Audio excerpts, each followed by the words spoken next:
اللہ رب العزت اپنے نبی حضرت محمد صلی اللہ علیہ وسلم سے مخاطب ہیں کہ جب ہر قسم کے دلائل کافروں کو دے دیے گئے، توحید کے، آخرت کے، مرنے کے بعد زندگی کے معاملے میں تمام حجت پوری کر دی گئی، ہر قسم کا ان کا سوال کا جواب دے دیا گیا، ان کے اشکال کھول کے رکھ دیے گئے، اگر پھر بھی کوئی نہیں مان رہا فَتَوَلَّ عَنْهُمْ، تو آپ ان سے اب رخ پھیر لیں۔ فَمَا أَنْتَ بِمَلُومٍ، آپ ملامت نہیں کیے جائیں گے، آپ سے پوچھا نہیں جائے گا کہ بھی یہ فلاں بندہ کیوں نہیں مسلمان ہوا، فلاں بندہ کیوں نہیں ٹھیک ہوا، کیونکہ ایک تبلیغ کرنے والا اور دعوت دینے والے کی یہی ذمہ داری ہے کہ وہ درد دل سے اخلاص کے ساتھ ہر قسم کے طریقے اختیار کر کے ان کو نصیحت کرے، لیکن اگر پھر بھی کوئی نہیں مانتا تو وہاں پھر وقت ضائع نہیں کرنا اور نہ آپ سے قیامت کے دن پوچھا جائے گا۔ وَذَكِّرْ، آپ نصیحت کیجئے، فَإِنَّ الذِّكْرَ، بے شک نصیحت، تنفع المؤمنین، مومنوں کو فائدہ دیتی ہے۔ اللہ اکبر۔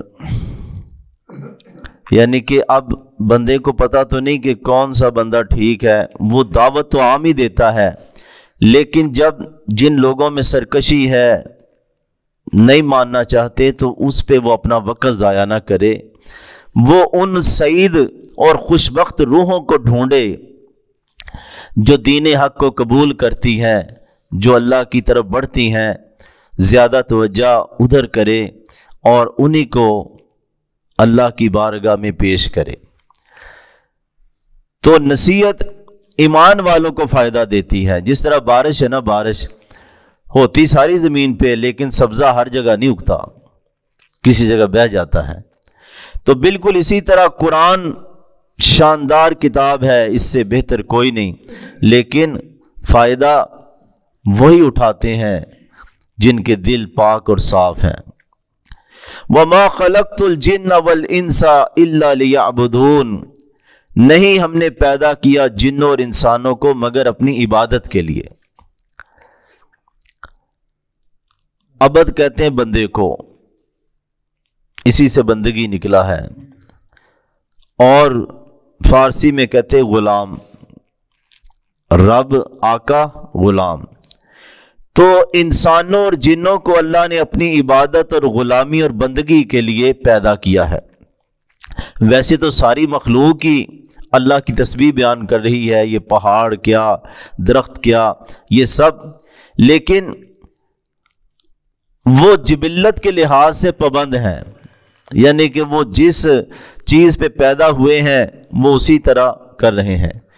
اختیار دیا اللہ نے جنوں اور انسانوں کو، تو فرمایا ہم نے اپنی عبادت کے لیے ان کو پیدا کیا ہے۔ تو اب دو، ایک اللہ کا حکم تکوینی کہ ہو جا، وہ ہو جاتا ہے، مطلب حکم ہے جی مر جائے یہ بندہ، مر جاتا ہے، بیمار ہو جائے، بیمار ہو جاتا ہے۔ تو اللہ کے اس حکم میں تو جنوں اور انسانوں میں کوئی، چاہے امریکہ کا صدر ہے، چاہے روس کا صدر ہے، وہ انکار نہیں کر سکتا۔ عمر کتنی ہونی چاہیے، صحت کتنی ہونی چاہیے، کب تک ہونی چاہیے، بیماری کب آنی ہے، موت کب آنی ہے، اس میں دنیا کی کوئی مخلوق، فرعون جیسا بندہ بھی وہ اکڑ نہیں سکتا۔ آنکھیں کمزور ہوگی، بندہ کیا کر سکتا، سماعت کمزور ہوگی، بیماری لگ گئی۔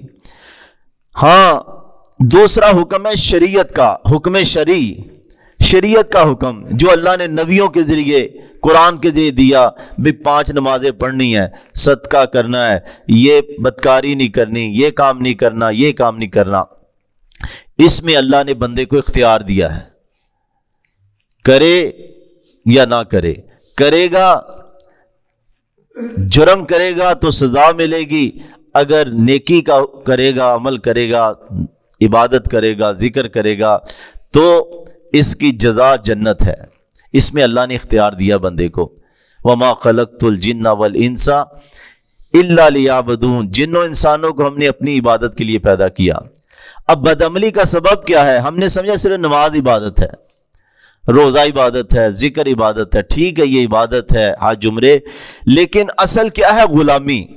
جب ہم غلام ہیں آقا کے، بندے ہیں اس رب کے، تو پھر یہ نہیں کہ صرف مسجد میں یہ سجدے کر رہا ہے، اللہ اکبر تسبیح پڑھ رہا ہے، دکان پہ بیٹھا آرام کما رہا ہے، باہر جا رہا ہے تو گناہ کر رہا ہے.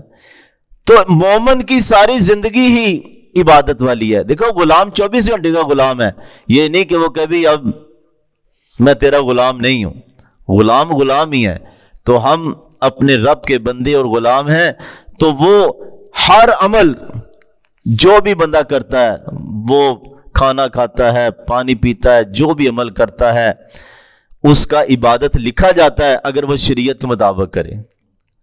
اس کا پھر اٹھنا بیٹھنا، یعنی کہ اپنی بیوی کے پاس جانا، اپنے بچوں کے لیے کام کاج کرنا، اس کا سونا جاگنا بھی عبادت ہو جاتا ہے، کیونکہ اللہ نے اس کو اپنی عبادت کے لیے پیدا کیا ہے. تو جس طرح غلام کا ایک ایک عمل غلامی ہی ہوتا ہے، مالک اس پہ خوش ہوتا ہے. یہ نہیں کہ وہ کہتا ہے وہ سویا کیوں ہے. تو اگر اس کی اجازت اور اس کی شریعت کے مطابق بندہ اپنی زندگی بسر کرتا ہے تو اس کا ایک ایک عمل، ہر عمل عبادت ہی لکھ دیا جاتا ہے. صرف نماز میں عبادت نہیں، اس کا میٹر چل رہا ہوتا. وہ گھر سے نکلا، دعا پڑھ کے نکلا، یہ عبادت شروع ہو گئی. گھر میں گیا ہے دعا پڑھ کے، حتیٰ کہ واش روم گیا ہے تو دعا پڑھ کے.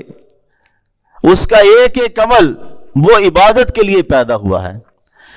تو اللہ رب العزت جس مقصد کے لیے ہمیں اللہ نے پیدا کیا، ہم اس پہ ہمیں چلا دے. آمین.